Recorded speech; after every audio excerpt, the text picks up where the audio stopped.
walaalayaal maanta waxaa idiin soo bandhigayaa arrin muhiim, arrin u mudan inaa ka hor imaano iyo ummadda Soomaaliyeed ka wacyigelino. walaalaheena qaar ka mid ah bulshada Soomaaliyeed ila kulmaan. walaashiina ayaa ahay waxa fiicana idin la rabaa. maantana waxaa rabaa cilmi oo aniga ku takhasusay oo neuroscience jaamacadda ku bartay inaa idiin soo bandhigo.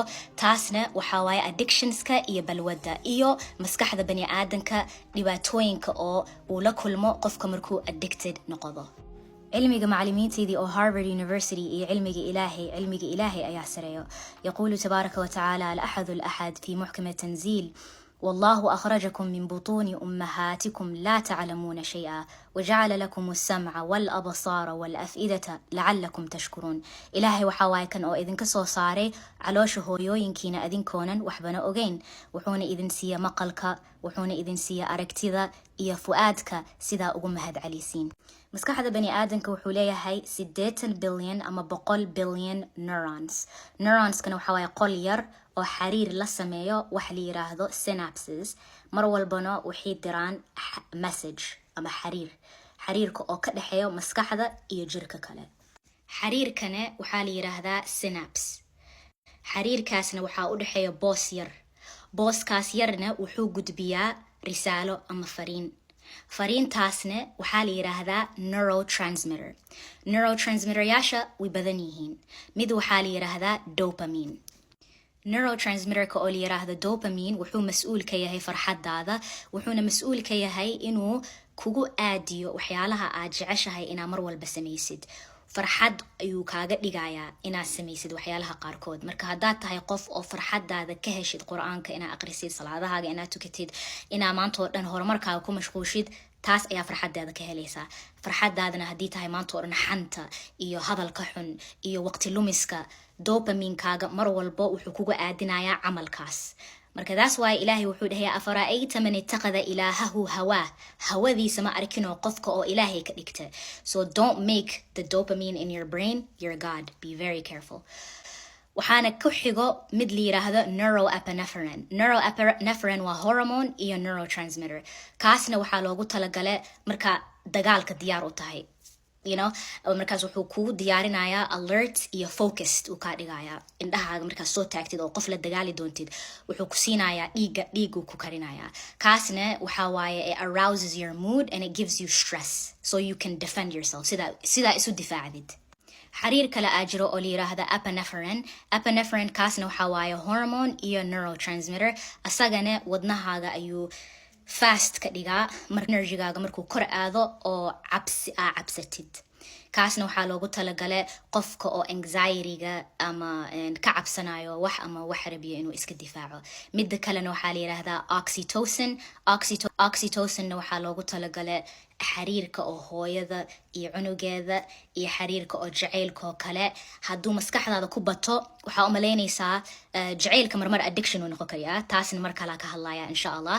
oxytocinka markuu maskaxdaada ku bato connection ayaa la yeelanaysaa cunugaaga ama qofka xariir kula jirtidoo kale. oxytocin ayaa la yiraahdaa wuxuu badiyaa trust inaa qofka trust garaysid iyo jaceylka iyo connectionka xariirku adkeeya. oxytocinkana waxaa dhihi lahay waxaa waaye mawadda iyo raxma. tanuu ilaahay quraanka ku sheegay mar kale ka hadlayaa biidnillah. marka saa idiin sheegay kan waxaa la yiraahdaa synapse-kan wuxuu leeyahay albaabo tiro badan. albaabahaasna waxaa la yiraahdaa channel walbo ama albaab walbo waxaa loogu talagalay miisaan, mar inuu furmo iyo mar inuu xirmo. hadduu hal mar uu wada furmo qofka bani aadanka qalqiil ayuu galay. qalqiilkaasna waxaa waaye droogada hal mar ayuu albaabaha dhan furayaa. neurotransmitterka oo loogu talagalay farxadda ayuu hal mar soo shubayaa.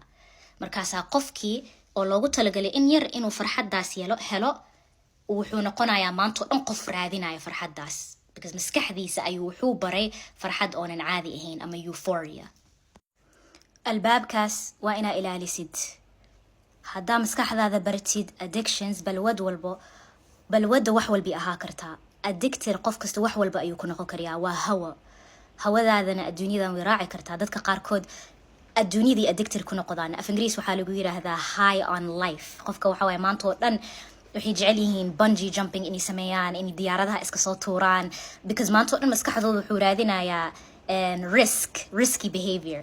So addictionska waa hawada afara'ayta man ittaqada ilaahahu hawaa.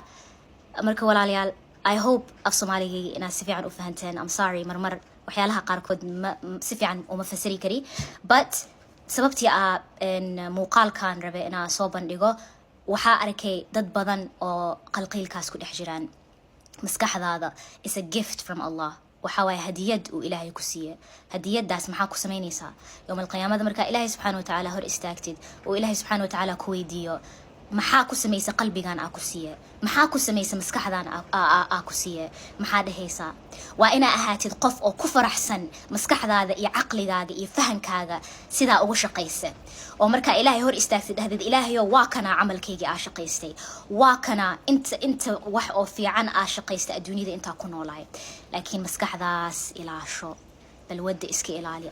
asxaab fiican yeelo, asxaabta xun iska ilaali. dadka qaarkood waa cadow waxa fiican ma kula rabaan. aniga waa idin sheegay qaata talada biidnillahi ta'ala. I appreciate you guys biidnillah and I will see you guys in the next video. I may do a part 2 inshallah and talk about love addiction. موضوعاً أما موقال كان وحاسود إيجايا يوتيوب كا مركا. if you guys want subscribe to my YouTube channel. I haven't been active on there موقالة بدن مسود إيجين but إن شاء الله وح بدن أيا بناك كاني دونا وانا ديرين أيا موضوعاً topic أو دير أيا كديجايا because وحا أوجه فيديو كان إنه جابني هاي بإذن الله. So I will see you guys in the next video and subscribe to my YouTube channel.